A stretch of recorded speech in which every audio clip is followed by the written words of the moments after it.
오늘 하나님께서 우리에게 주신 말씀은 신약성경 에베소서 2장 19절로 22절의 말씀입니다. 에베소서 2장 19절에서 22절의 말씀입니다. 봉독하겠습니다.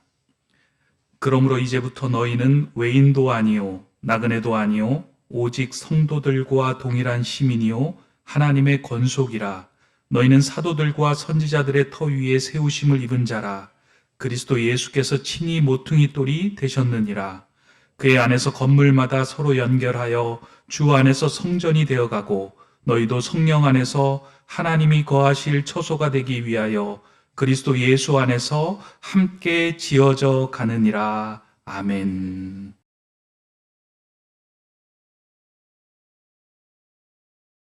네, 여러분 반갑습니다. 장승철 목사님 생각하면 늘 마음이 이렇게 편안해집니다. 든든하고 틀림없이 교회가 든든히 서가게 될 것이다. 이름 그것처럼 높은 뜻 세움이 이루어질 것이다. 이렇게 믿어 의심치 않습니다. 오늘 와서 잠깐 대화를 나누는 동안에 마침 이 건물주가 불교 신자인데 제가 이제 곧 읽어드릴 시 산산조각이라는 시를 마침 장 목사님도 이렇게 잘 준비해서 전달했다고 그래요. 정호승이라는 그 시인은 이제 가톨릭 신자입니다. 근데 종교적 배경이 달라도 참 많은 사람들이 공감하는 그런 좋은 시를 이제 남기신 분입니다. 그 산산조각이라는 그 시가 이 불교적인 색채를 띠고 있거든요. 이렇습니다. 룸비니에서 사온 흙으로 만든 부처님이 마룻바닥에 떨어져 산산조각이 났다. 팔은 팔대로, 다리는 다리대로, 목은 목대로, 발가락은 발가락대로 산산조각이 나 얼른 허리를 굽히고 서랍 속에 넣어두었던 순간 접착제를 꺼내 붙였다. 그때 늘 부서지지 않으려고 노력하는 불쌍한 내 머리를 다정히 쓰다듬어 주시면서 부처님이 말씀하셨다. 산산조각이 나면 산산조각을 얻을 수 있지. 산산조각이 나면 산산조각으로 살아갈 수가 있지. 이 산산조각 나면 산산조각을 얻을 수 있다. 또 산산조각으로 살아갈 수 있다. 이건 굉장히 발상의 전환입니다. 산산조각 나면 다 끝났다. 바닥 쳤다. 이렇게 포기하고 싶고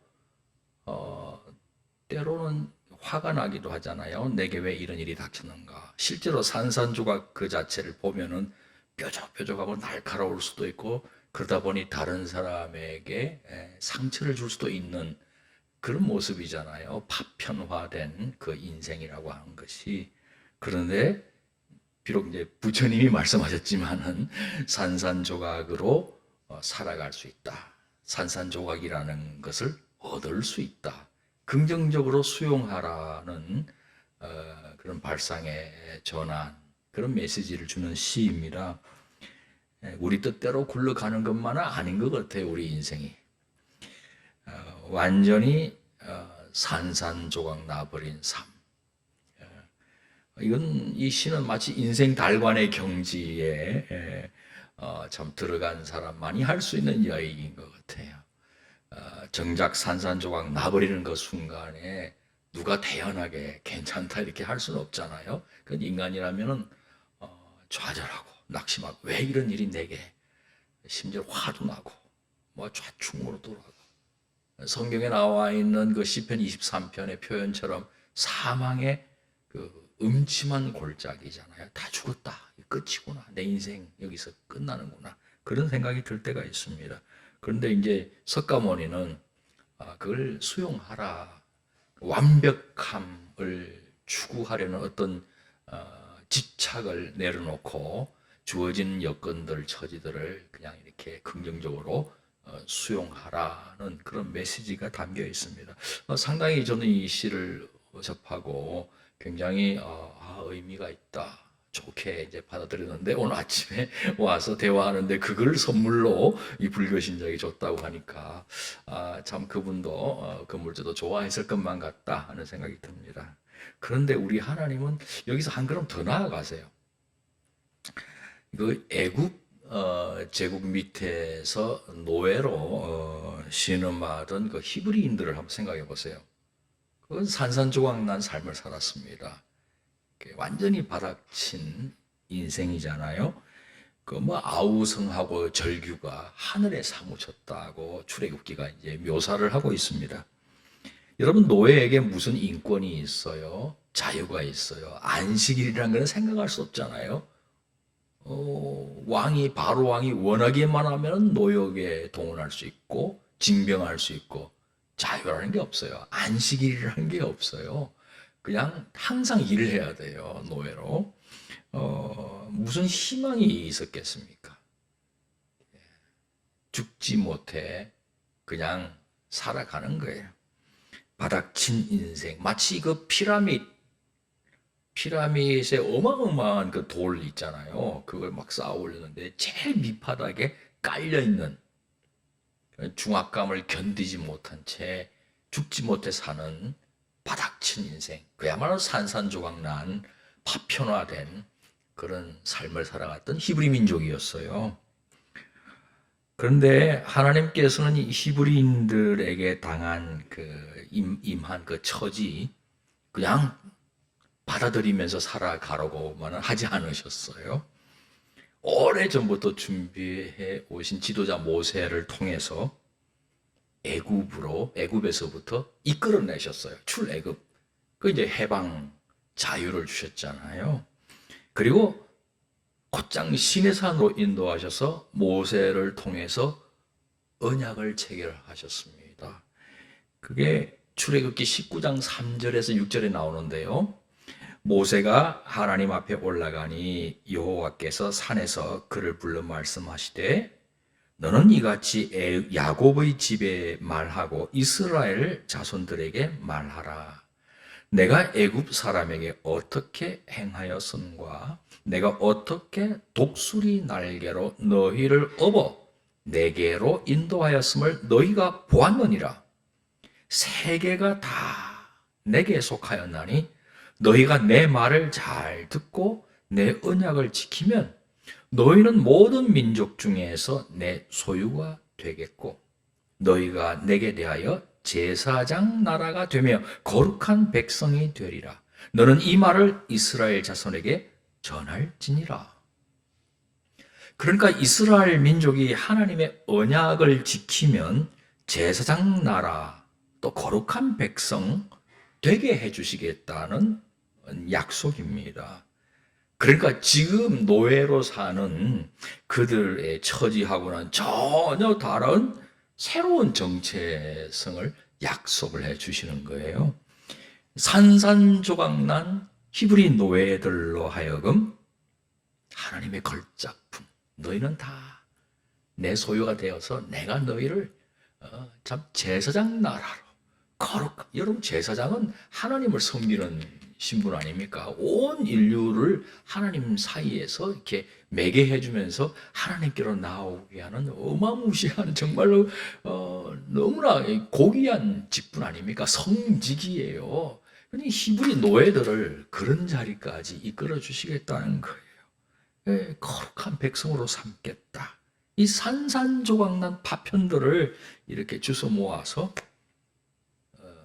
걸작품으로 빚어주시겠다고 하는 희망의 메시지죠. 희망의 약속이죠. 여러분, 하나님의 언약을 지키면 그렇게 해주시겠다 했는데 하나님 언약을 지킨다는 뜻이 뭐냐?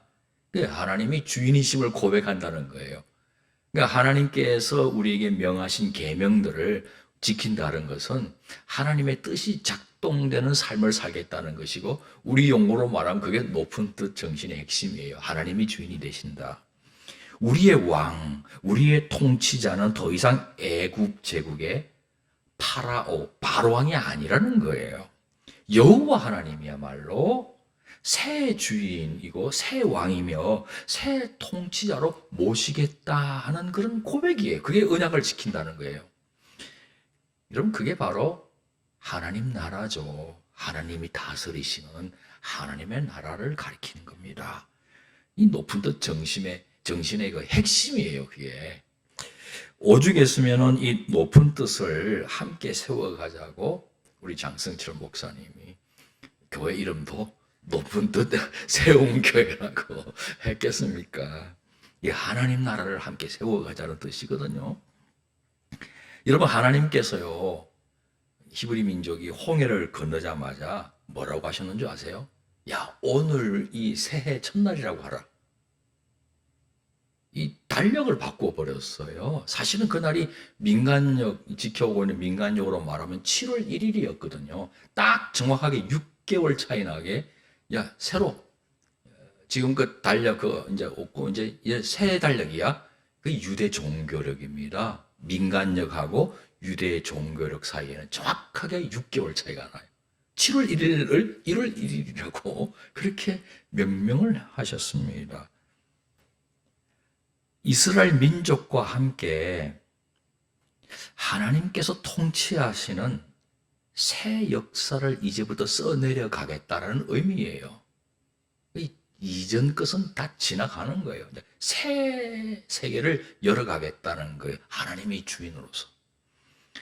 그래서 홍해를 건넌다는 이 의미는요, 나중에 바울은 그게 이제 세례에도 비유를 하는데, 이건 다름 아니라 주인 교체식이에요. 바로 왕이 아니고, 이 세상이 아니고, 심지어 나 자신이 아니고, 내 주인은 하나님입니다. 여호와 하나님입니다. 그 의미예요. 그러면서 새 달력을 확 주시는 거예요. 그게 이스라엘의 역사입니다.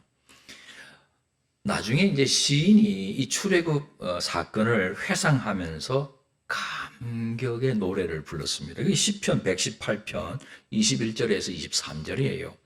주께서 내게 응답하시고 나의 구원이 되셨으니 내가 주께 감사하리이다. 잘 보세요. 건축자의 버린 돌이 집 모퉁이의 머릿돌이 되었나니 이는 여호와의 행하신 것이요 우리 눈에 기이한 바로다. 사람으로부터 버림받은 같은 쓸모없는 돌들, 그게 히브리 민족이었다는 거예요. 그런데 하나님께서 그 히브리 민족들을 구원하여서 하나님께서 다스리시는 하나님 나라의 가장 요긴한 머릿돌 되게 해주셨다라고 시인이 노래하고 있는 거예요.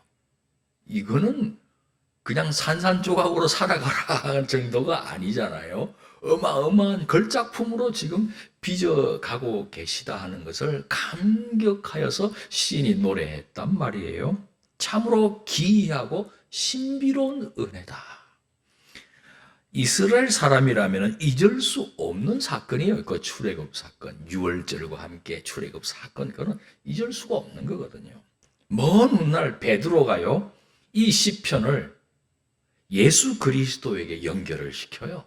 그 베드로 전서 2장 6절에서 8절 상반절에 경에 기록하여서되, 우리로 말하면 구약 성경이잖아요. 구약 성경에 기록하였을 때 보라 내가 택한 보배롭고 요긴한 모퉁이 돌을 시온에 두노니 저를 믿는 자는 부끄러움을 당치 아니하리라 하였으니 그러므로 믿는 너희에게는 보배이나 믿지 아니하는 자에게는 건축자의 버린 그 돌이 모퉁이의 머릿돌이 되고 또한 부딪히는 돌과 거치는 반석이 되었다 하니라.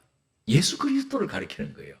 예수 그리스도가 건축자의 그 버린 돌을 다시 모퉁이 돌 되게 해주셔서 믿지 않은 자는 거기에 가서 탁 부딪혀가지고 다 깨어져 버리고, 그러나 믿는 자들은 어떻게 되느냐?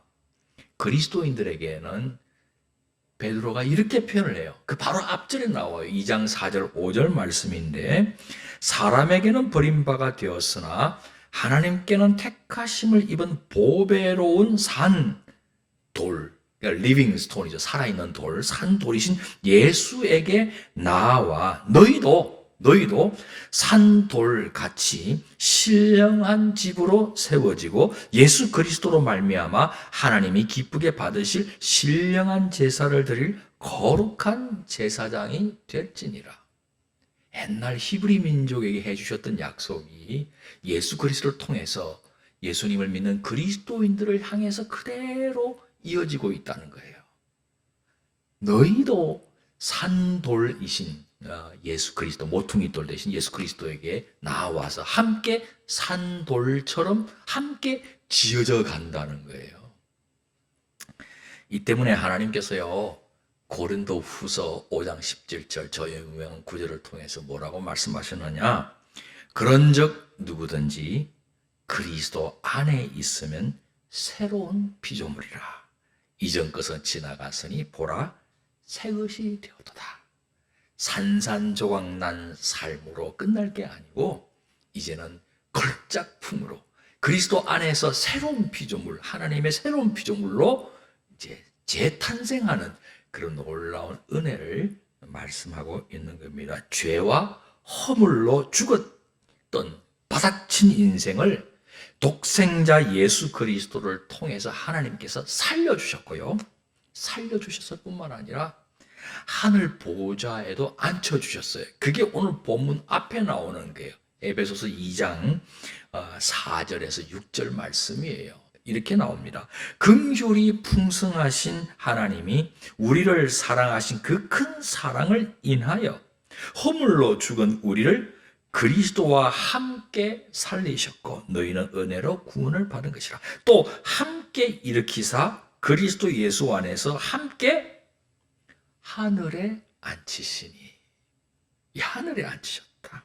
여러분 성자 예수님 어디에 계시는 거예요? 하나님 보좌 우편에 계시잖아요. 하나님의 보좌 우편에 계시는데 그리스도 안에서 함께 하늘에 앉았다. 우리도 예수님을 영접한 우리도 하나님 보좌 우편에 앉아 있다는 그 영광스러운 모습을 보여주고 있는 거예요. 어마어마한 새로운 정체성, 너무나 감사한, 감격할 수밖에 없는 선물을 받은 것이죠. 그게 은혜죠, 은혜. 산산조각난 인생 한탄하지 말고 긍정적으로 수용하라는 석가모니의 조언도 의미가 있습니다. 하지만 하나님께서는 우리를 당신의 자녀 되게 해 주시고 당신의 친백성 되게 하신 다음에 영광의 하늘 보좌에 그리스도와 함께 앉는 걸작품으로 만들어 주셨다. 이건 비교가 되지 않는 참 하나님의 역사죠. 그리고 오늘 본문 보세요. 하나님께서는 구약의 선민들처럼 이방인인 우리들에게도 동일하게 그 선물을 주신다는 거예요. 19절 보니까 그러므로 이제부터 너희는 외인도 아니요 나그네도 아니요 오직 성도들과 동일한 시민이요 하나님의 권속이라. 선민 못지않는 똑같은 선물을 너희도 받았다 이 말이에요. 동일한 모퉁이 돌 되신 성자 예수 그리스도에게 동일하신 성령께서 이방인도 연결시켜 주셨기 때문에 한 성령으로 세례를 받아서 예수 그리스도를 구원의 주님으로 고백하는 모든 이들을 같이 예수 그리스도를 머리로 하는 몸의 지체로 붙여 주셨다. 연결시켜 주셨다. 이 말씀이잖아요. 22절 너희도 성령 안에서 하나님이 거하실 초소가 되기 위하여 그리스도 예수 안에서 함께 지어져 가느니라. 함께 지어져 간다. 그러고 보니까요, 애굽 제국 아래 신음했던 이스라엘이나 지금 이 에베소서 말씀 편지를 받고 있는 그 로마 제국 밑에서 신음하고 있는 에베소 지역의 그 이방인 그리스도인들 못지않게 지금 우리도요 바닥친 경험이 있지 않습니까? 예, 우리가 도자기 같은 존재들인데 땅에 떨어지면 바닥을 탁 치면 산산조각 나는 그런 경험을 하지 않습니까? 셔틀 완전히 깨어지고 날카롭고 엉망진창되는 정말 루저라 그럴까요? 산소방 다 끊어지는 그런 경험이 어디 한 번뿐이겠어요? 반복되기도 하고 지금도 이 코로나 시대에 그걸 겪고 있는 소상공인이나 실업 상태에 빠져야 하는 뭐 그런 분들이 어디 한둘이겠어요. 그런데 그 산산조각난 파편들을 우리 하나님께서는 그 옛날 그 사람들 못지않게 동일하게 지금도 불러 모아주시는 거예요. 그러니까 여러분들은요, 지금 누구 손에 있느냐 하는 걸 아셔야 해요. 그냥 홀로 고립되어 있는 그런 삶을 혼자 사는 게 아니라 하나님 손에 들려져 있는 파편이라면 파편이 하나님 손에 들려져. 그리고 끝나는 게 아니잖아요. 붙여주시잖아요. 그리스도에게 붙여주시잖아요. 새로운 피조물 내게 해주시잖아요. 걸작품으로 빚어가고 계시잖아요.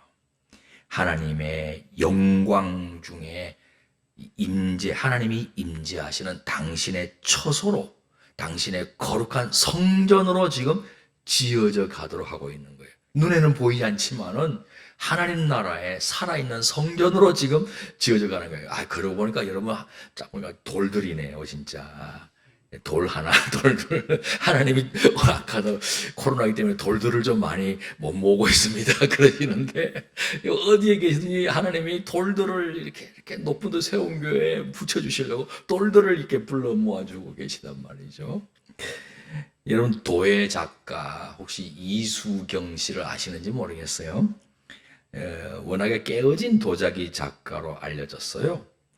경기도 이천에서 한 또 다른 도예가를 이제 만난 것이 이제 계기가 되어서 이런 작품 세계를 열어오고 있는데, 많은 사람들이 그러잖아요. 도예가가 가만히 서서 이렇게 뭐 굽기도 하고 하면서 탁 보는데 마음에 들지 않아요. 완벽하지가 않아요. 그러면 어떡합니까? 그냥 탁 깨어버리잖아요. 미련 없이 깨어버려요. 작품으로 탄생하기 일보 직전에 산산조각 나 버리는 거거든요. 그런데 이게 폐기 처분되는 운명에 놓여져 있는 것들 아닙니까? 그게 갑자기 이수경 씨의 눈에 좀 안쓰럽고 심지어 하기조차 느껴졌다는 거예요. 감정이입이죠. 그러니까 뭐 인생을 생각한 거겠죠. 참 멋진 작품으로 나올 수 있었는데 일보 직전에 그냥 폐기 처분되는 파편되어 산산조각난 그런 인생이 많잖아요. 그래서 이 파편 어차피 버려질 거니까 말해서 다 걷어온 거예요. 근데 그게 도자기 하나에서만 나온 게 아니라 여러 개가 깨어진 거예요. 여러 개가 다 걷어와 가지고 자기 작업실에서 한참을 바라보다가 갑자기 뭐 영감 같은 것이 떠오른 거예요. 에폭시를 사용해 가지고 붙여봤어요. 그리고 그 이음새에 금을 이렇게 도금을 이렇게 한 거예요. 그래서 태어난 작품입니다. 이름이 번역된 도자기. 번역된 도자기. 2006년도 광주 비엔날레에서 처음 이렇게 전시가 됐어요. 그때 많은 사람으로부터 주목을 받은 거예요. 이거 설명했겠죠. 모두가 공감하는 인생 이야기, 스토리가 담겨 있는 작품이란 말이에요. 이후로 해외로부터 러브콜이 쇄도를 했습니다. 2008년도에는 영국 리버풀, 비엔날레, 프랑스 파리, 루이비통 박물관, 2009년도에는 일본 마루가의 현대미술관, 2010년도에는 독일 베타니엔 미술관 등의 전시가 되었어요. 산산조각난 인생, 그래서 누구의 주목도 받질 못하고 어쩜 버림받고 폐기처분 당할 그런 운명에 놓여져 있잖아요. 근데 그런 사람이 한둘이겠느냐 하는 거예요, 이 시대에. 이수경 작가는 그렇게 바닥친 인생들에게 저 작품을 통해서 어떤 희망을 주고 싶었던 거예요. 파편들이 연결되어 원래 모습으로 복원되는 정도가 아니라 이전과 비교될 수 없을 정도로 훨씬 더 아름다운 걸작품으로 새롭게 태어날 수도 있다 하는 메시지를 주고 싶었던 거죠. 그리고 오늘 설교 본문에 딱 맞는 예화로 이게 생각이 난 거예요. 높은 뜻 세움 교회, 하나님 나라를 함께 세워가는 교회입니다. 그런데 하나님 나라 세워가기 전에 여러분의 삶 속에 하나님 나라가 먼저 임해야 해요. 하나님 나라를 경험해야 해요. 억지로 경험한다고 되는 것이 아니라 하나님께서 경험하게 해 주시고 계시거든요, 지금. 이걸 받아들이면 돼요. 하나님이 주인이 되신다. 하나님이 통치하시니 우리가 할 일은 하나님께 붙어 있는 거예요. 마치 포도나무에 붙어 있는 가지처럼 하나님의 말씀은 우리 안에 있고 우리가 그 하나님의 말씀과 동행할 때 우리가 하나님께 붙어 있는 것이거든요. 그게 하나님 나라가 우리 안에 임하는 거예요. 그 경험을 할 때 이 세상에 하나님 나라가 임하도록 하나님 나라를 세워나갈 수 있는 사명자가 될 수 있는 거거든요. 그 은혜를 먼저 경험하셔야 해요. 하나님의 통치를 받는 하나님의 친백성이 되셔야 한다는 뜻이에요. 그게 바로 명실상부한 높은 뜻 사람입니다. 높은 뜻 사람. 어떻게 가능할까? 여러분, 우리 힘으로 안 돼요. 우리는 워낙에는 하나님 계명을 상관없이 하나님께 등 돌리는 본성이 자리 잡고 있잖아요. 성경에 그것을 죄인이라고 그래요. 등 돌리는 마치 집 나간 탕자 같은 모습이잖아요. 그런데 성령으로 거듭나고 성령으로 충만할 때 성령께서 가능하도록 해주시는 거예요. 여러분, 예수님께서도 성령으로 잉태되어서 태어나셨잖아요. 공생애 시작할 때도 성령이 비둘기 같은 모양으로 임하셨어요. 성령의 이끌림 받아서 광야로 들어가고 그 이후도 성령의 이끄심을 받아서 역사에 함께 동력을 하셨습니다.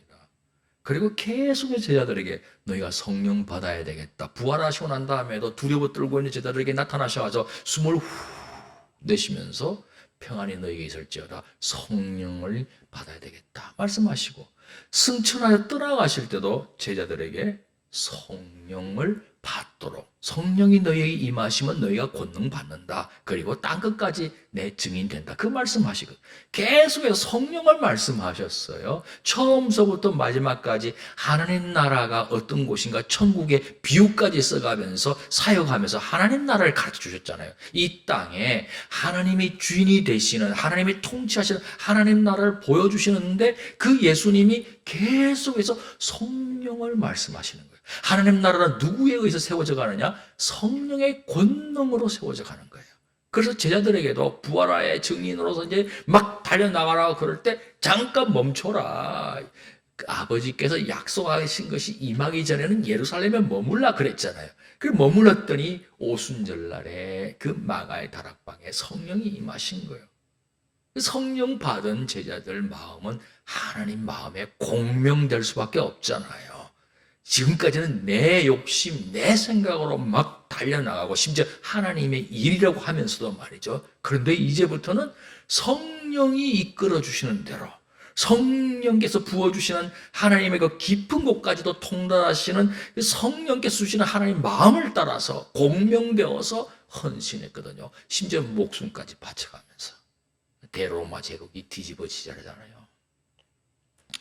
여러분, 그 공전하고 공지는 딱 글자 한자 차인데요. 한 획 차인데 공전은 그 자동차 그 뉴트럴이나 파킹으로 딱 해놓고 악셀레터 밟아보세요. 가속 페달 아무리 밟아도요. 소리만 요란하지 차 안 나갑니다.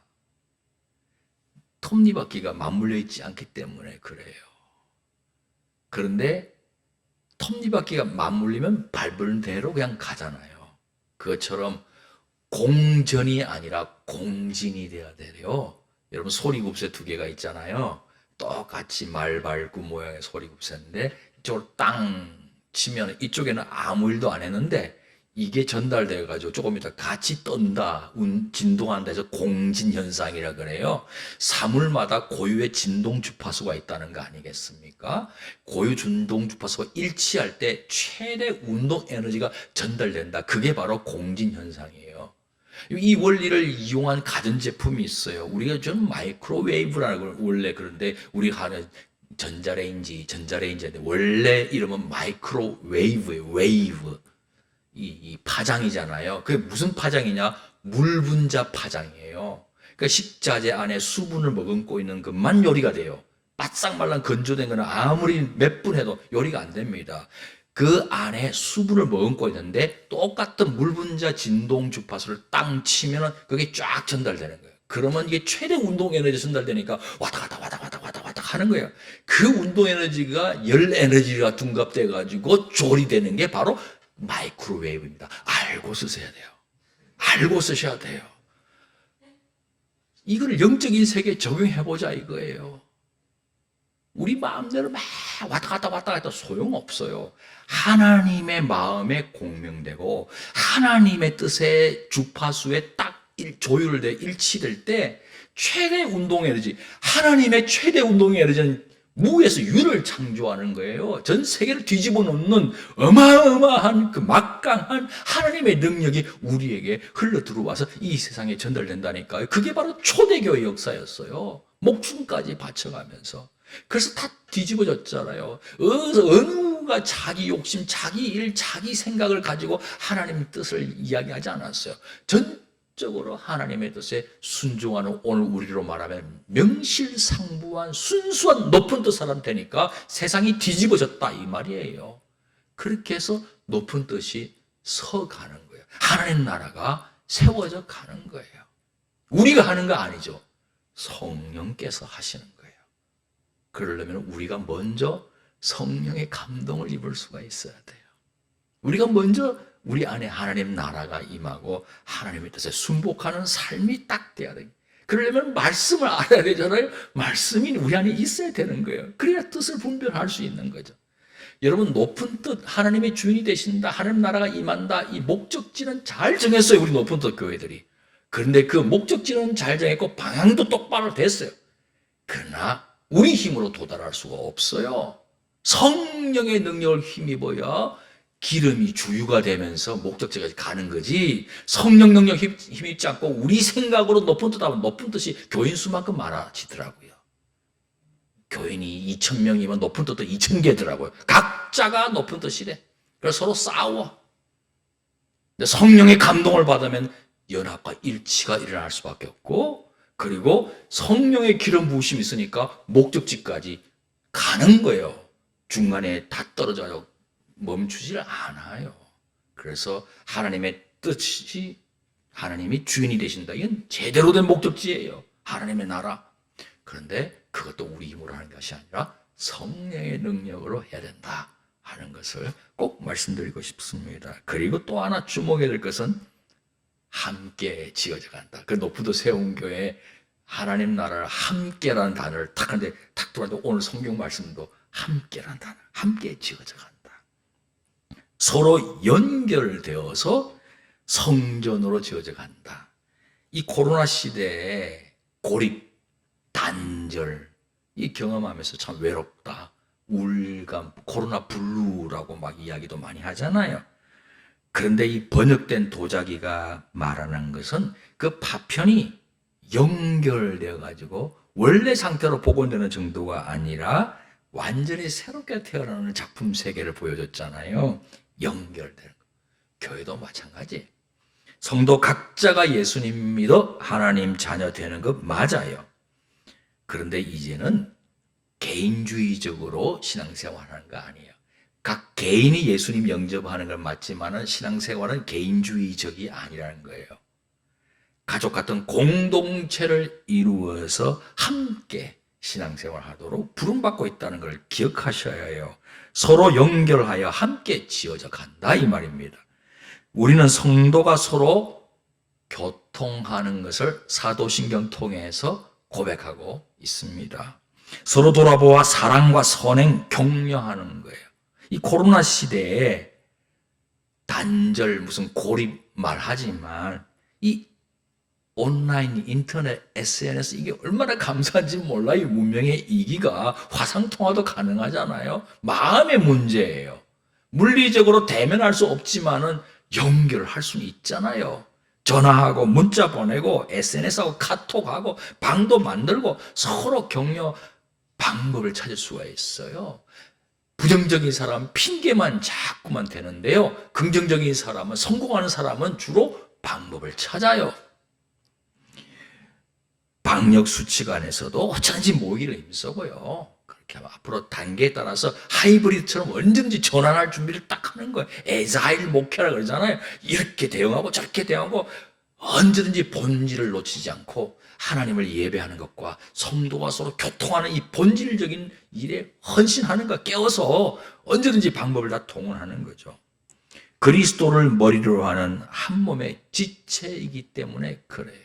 누가 다쳐도 관심 없고 뭐 이런 게 아니라 같이 아파하는 거예요. 누가 기쁘면 시기 질투하는 것이 아니라 우리 가문의 영광이라면서 함께 기뻐하고요. 그래서 형제가 연합하여 동감이 어찌 그리 선하고 아름다운고 하면서 시인이 경탄하는데요. 그 시인의 입술을 열어서 하나님이 경탄하시는 거거든요. 어찌 그리 선하고 아름다운고. 그러니까 그렇게 연합하면은 복을 명하신다고. 곧 영생의 복을 명하신다. 서로 연합하고 함께 지어져 갈 때 하나님이 기뻐 임재하시면서 당신이 그할 처소로 삼아가면서 경탄하시는 거예요. 영생을 주시는 거예요. 그 같은 은혜가 누려질 때 높은 뜻 세움교가 되지 않겠습니까? 예. 성령 충만함 받고 지체를 늘 배려하면서 하나님의 주인 되시는 삶을 살려고 말씀 묵상 많이 하고 성령의 권능 힘입어서 실천해보고, 그리고 혼자 어려우니까 같이 한번 해보자고 이렇게 하고, 그러면 여기저기 리빙스톤 되시는 모퉁이 돌 예수 그리스도 위에 또 살아있는 돌들이 하나 둘 붙여져 가면서 걸작품이 태어나는 것입니다. 그런 귀한 교회 조만간에 지금도 과정 중에 있지만 이루어질 줄 믿습니다. 예. 하나님 감사합니다. 영상으로 예배드리는 우리 성도님, 이 자리에 나와서 함께 예배하는 성도님, 주여 하나님의 나라가 세워져 가는데 우리를 모퉁이 돌과 함께 산돌로 붙여주셔서 하나님의 영광된 그 직분을 향하여서 나가게 하심을 감사합니다. 성령 충만함 받아서 성령으로 거듭난 우리가 서로 붙어 지내며 하나님을 영화롭게 하며 하나님의 뜻이 우리 삶 속에 작동되도록 우리 삶을 온전히 주님께 봉헌하며 한 가족 공동체를 이루어서 하나님의 나라가 임하고 하나님의 뜻이 세워져가는 높은 뜻 세움 교회 되게 복 내려 주시옵소서. 예수 그리스도 이름으로 기도하옵나이다. 아멘.